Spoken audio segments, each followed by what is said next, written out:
Salut à tous les amis, c'est Dr Zoulouf. On se retrouve à nouveau dans le cabinet pour une séance assez atypique. En effet, au vu du succès international de mes thérapies, j'accueille aujourd'hui le premier patient étranger venant d'une monarchie lointaine, et oui, vous l'avez deviné, la Belgique. La Belgique, c'est un pays notamment réputé, connu pour,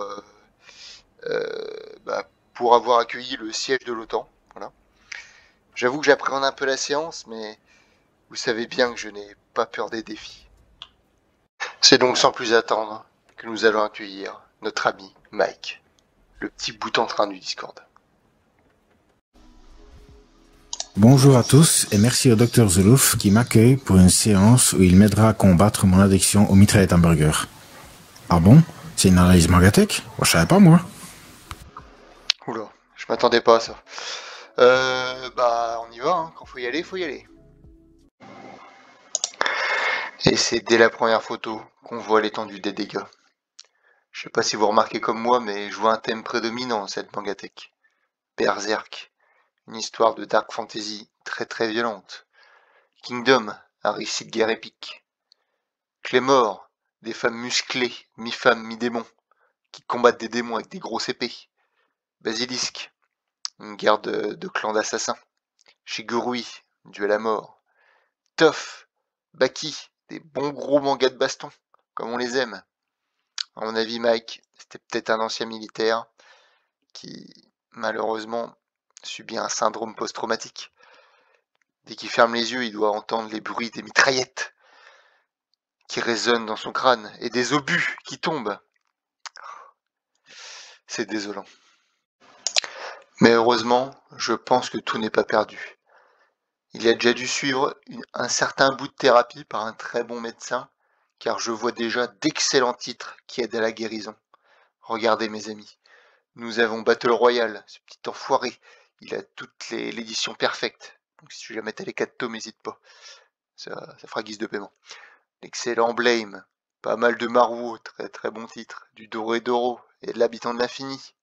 Ici on a l'Urasawa un peu planqué. Et là, des gros titres aussi.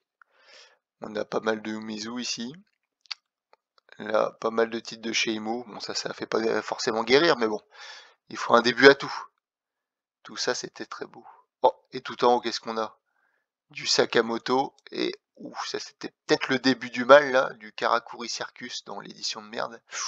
C'est peut-être ça, ah, Erikudo. C'est peut-être ça qui a commencé le mal. Hein. Je retire ce que j'ai dit. L'origine du mal est juste ici. Regardez les étagères qui plient sous le poids de la honte et de la culpabilité. Encore heureux que c'est hors de la portée des enfants, mais ça fait à la fois peur et envie, à la fois impressionnant et un petit peu flippant. Mais bon, chacun ses goûts. En tout cas, très très belle collection. Hein. Faudrait que tu m'invites un jour, mec. En dessous, on a pas mal de séries mainstream, du Demon Slayer, du Nomaru Sumo, Hunter x Hunter. Oh, du Gintama, assez rare pour le reconnaître. Okuto no Ken, bon, du My Hero Academia, blablabla. En dessous, du Saint Seiya, je sais pas pourquoi ils sont en bas, alors que l'édition est très très belle. Ça, je comprends pourquoi c'est en bas. Hein. Vous remarquez, hein, tout le monde le met en bas. Hein. Ça, c'est peut-être un signe. C'est peut-être un signe.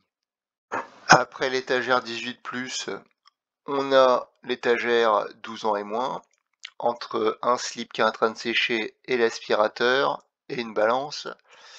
Bon là, je vais vous faire vite fait les titres, mais bon, Seven Deadly Sins, du Naruto, du Jojo, j'espère qu'il y a le reste derrière, du One Piece, du Dragon Ball et du Bleach, et en dessous quelques BD, du 13, du Torgal, je fais le mec qui s'y connaît un peu, hein. Mais bon, il faut. Et quelques titres qui sont même pas bien rangés, c'est un peu le bordel, du Aria, du Asano, du Captain Albator, je comprends pas trop ce qu'il y a là-dedans. Bon, pour ce qui est de la mangatech, bah, y a pas grand chose à dire, hein. On y trouve de très bons titres, et je pense que notre ami Mike, il fait partie de cette catégorie de lecteurs qui touche un peu à tout, qui aime aussi bien le mainstream que le cryptique.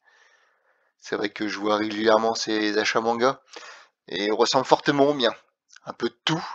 Bon, lui, il est un peu plus bordélique, mais c'est vrai qu'en ce point-là, on se ressemble, Mike, dans l'adversité.